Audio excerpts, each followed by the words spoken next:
오늘의 말씀 전도서 10장 12절부터 20절 말씀. 하나님 아버지, 목요일 아침 시간에도 주가 열린 사모함으로 주 앞에 나오게 하시니 감사합니다. 이 시간에도 우리 모두에게 말씀을 통해 하나님의 음성을 들려주옵소서. 예수님의 거룩하신 이름으로 기도합나이다. 아멘. 할렐루야. 성경 여러분, 오늘 하루도 하나님의 은혜와 평강이 여러분 삶에 넘쳐나길 축복합니다.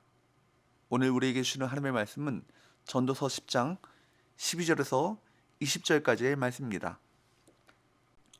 말이라고 하는 것은 단지 정보를 전달할 뿐만 아니라 그 안에 인격성과 창조성을 담고 있기에 반드시 무언가 영향을 끼칩니다.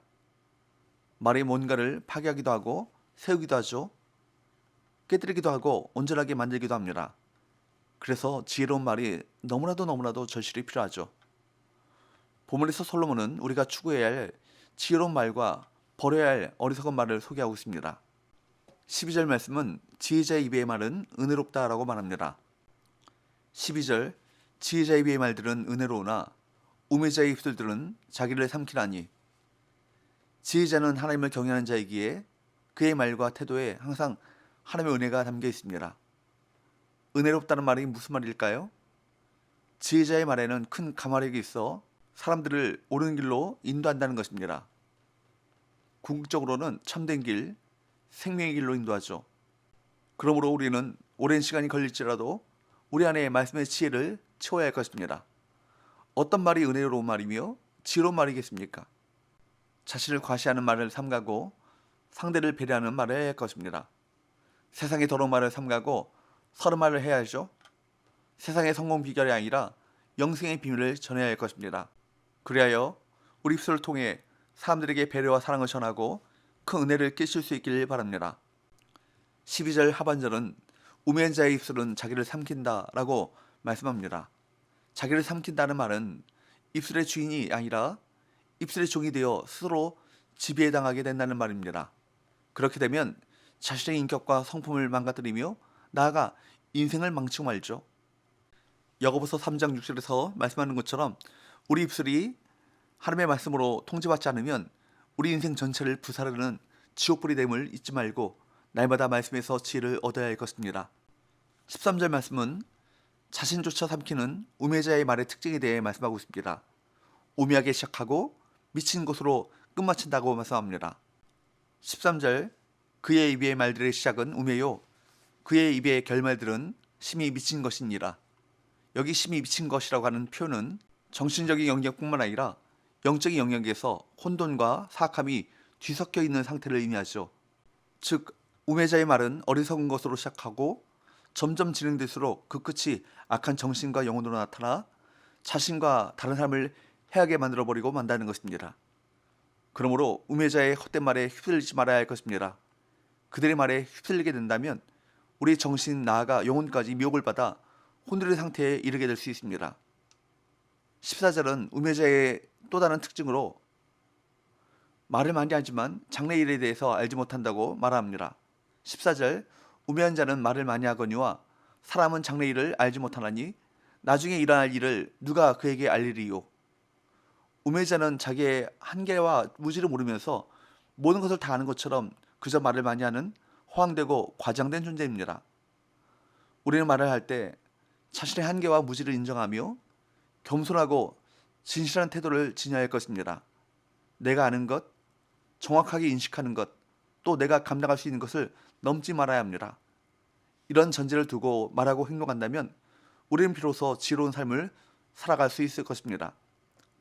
15절, 우매한 자들의 수고는 자신을 피곤하게 할 뿐이라. 그들은 성읍에 들어갈 줄도 알지 못함이니라. 여기 성읍에 들어간다는 표는 히브리의 관용구입니다. 하루 일을 마치고 집으로 돌아가는 것을 의미하죠. 하루 일과를 마치고 집으로 돌아가는 농부와 달리 우매한 자들은 쉬지도 않고 그들이 알 수도 없는 장래일에 대해서 계속해서 우매한 말을 누르기만 할 뿐입니다. 16절, 왕은 어리고 대신들은 아침부터 잔치하는 나라예요. 내게 화가 있도다. 이제 솔로몬은 어떤 나라가 망하고 어떤 나라가 흥할지를 말씀하고 있습니다. 고대 왕정 사회에서는 왕과 신하들이 함께 식사하면서 여러 가지 의사 결정을 하는 경우가 많았습니다. 그런데 왕은 어려서 아무것도 모르고 대신들은 아침부터 진수성찬으로 잔치를 벌이는 나라, 그런 나라는 망할 수밖에 없죠.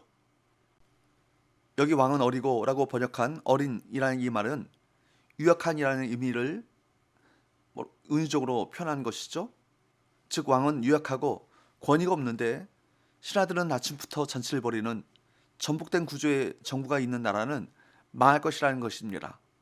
17절 왕은 귀족들의 아들이요 대신들은 취하지 아니하고 기력을 보하려고 정한 때에 먹는 나라요 내게 복이 또다. 여기 왕은 귀족들의 아들이요 라는 이 말은 왕은 존귀함의 아들이요 라고 번역하는 것이 맞습니다. 즉 왕은 존귀함을 갖추고 대신들은 술에 취하지 않고 정해진 음식을 먹는 것으로 만족해야 나라가 잘 될 수 있다는 것입니다. 반면에 왕이 미성숙하고 대신들이 게으르게 된다면 어떻게 될까요? 18절 19절 게으른 즉 석가래가 내려앉고 손을 놓은 즉 집이 새느니라. 잔치는 희락을 위하여 베푸는 것이요 포도주는 생명을 기쁘게 하는 것이나 돈은 범사에 이용되느니라. 그렇습니다. 어리석음의 문제는 우매한 한 개인이 파멸되는 것으로 끝나지 않고 많은 사람에게 악영향을 끼치기도 한다는 것입니다. 특히 왕이나 대신들이 우매할 경우 나라 전체에 화가 미치죠. 위 성숙한 왕은 어리석은 결정을 내리고 게으른 대신들은 일할 시간에 음식을 먹으며 불성실하게 일하니까 나라가 결국 엉망이 되고 결국에는 망할 수밖에 없는 것입니다. 그로 인해 결국 그 나라의 백성들이 망하게 됩니다. 이와는 달리 고귀한 왕과 절제하는 대신들이 다스리고 통치하는 나라는 복된 것입니다. 이어서 20절은 마음으로도 왕을 저주하지 말고 침실에서도 부자를 저주하지 말라고 당부합니다. 20절 심중에라도 왕을 저주하지 말며 침실에서라도 부자를 저주하지 말라. 공중의 새가 그 소리를 전하고 날짐승이 그 일을 전파할 것임이니라. 속으로 한 말도 혼잣말도 모두 말입니다. 반드시 전해지게 되어 있고 반드시 나에게 되돌아오기 마련입니다. 그래서 누군가에게 대해서 말하고 싶을 때 그 사람 앞에서 할 수 없는 말이라면 어디서도 하지 말아야 할 것입니다. 오늘날 얼마나 많은 사람들이 말로 인해 상처를 받는지 모릅니다. 특히 교회 안에서의 갈등이 말에서부터 시작된다는 사실을 결코 잊지 말아야 할 것입니다. 작은 혀가 내뱉는 말이지만 그 말이 우리의 삶을 이끌어갑니다. 만약 우리의 말이 지혜를 담지 않고 우매함을 담아 흘러간다면 우리 삶 전체가 헛되고 험한 삶으로 전락할 것입니다. 진정 우리의 말이 은혜로운 지혜의 말이 되어 나의 생명도 살리고 다른 영혼도 살리는 의의 도구가 되기를 간절히 소망합니다. 기도합시다. 하나님 아버지, 우리의 어리석은 말과 행동 때문에 스스로 망하는 길로 치닫고 또한 관계와 공동체를 깨뜨리는 잘못을 범하지 않게 하여 주옵시고 우리 입술에 은혜로운 지혜의 말로 채우사 사람을 살리고 사람을 세우게 하여 주옵소서. 예수님의 거룩하신 이름으로 기도합나이다. 아멘.